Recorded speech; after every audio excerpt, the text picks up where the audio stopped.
Hello, hello. Yes, I am Brandy. In case you're wondering, it is my real name, sort of.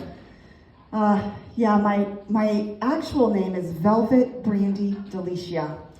Yeah, when your parents are hippies in 1967 Venice Beach, you end up with a name that's a perfect blend of, I don't know, stripper and cocktail.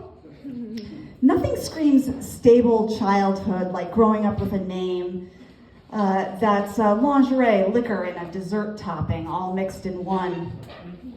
I'm curious, not a lot of you are old, but do you know who the Doors are? Anybody know the Doors? Yes, okay. So, the Whiskey A Go-Go. Do you know what that is? Some of you, a few of you? Okay, well when I was 3 months old, for those of you who don't know, you might have to go to Spotify after this. When I was 3 months old, my parents took me to a Doors concert at the Whiskey A Go-Go. Yeah, most kids get lullabies.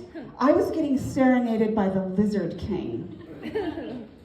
Those were strange days, I tell you.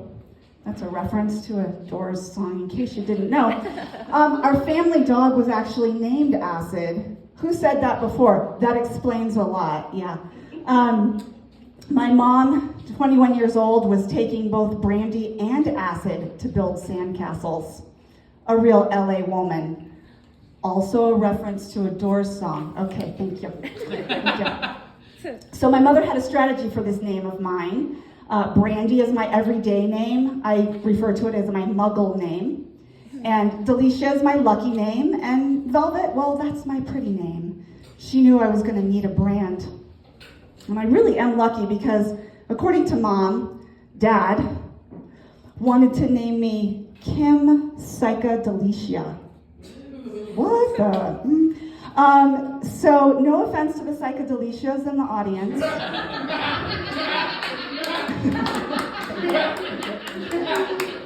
But that sounds like, I don't know, a kindergarten teacher who microdoses. Not that there's anything wrong with that. I think she's wearing a mushroom t-shirt. Not that there's anything wrong with that. And driving a Subaru with a Rocky Mountain High sticker. That is just not me. And Velvet, well, that's my burlesque name. I don't know if anyone cares how that happened, but it's because I realized I fucking hate yoga. I would much rather bump and grind and do deadlifts than do one more downward dog. I'm done with namaste. Bring on the nip slips, baby. I'm kind of like if Rue McClanahan from the Golden Girls and RuPaul had a love child.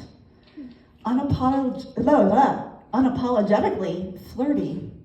And treating age-appropriate clothing as a suggestion. I mean, if you can shop in the kids department at Target, notice my jacket right there in the back of that chair, then why the hell not, you know? I don't know what you all did when you went through menopause. But when I was 49, I decided to level up. You know, some stereotypical white women might pick up knitting or join a book club. I picked up barbells and joined a burlesque troupe. Because let's face it, putting myself on public display has always been my brand. Think what you name your kids doesn't matter? Think again. And because a midlife crisis does not actually count unless you are on full spectacle, I strip for strangers and call it therapy. Thank you.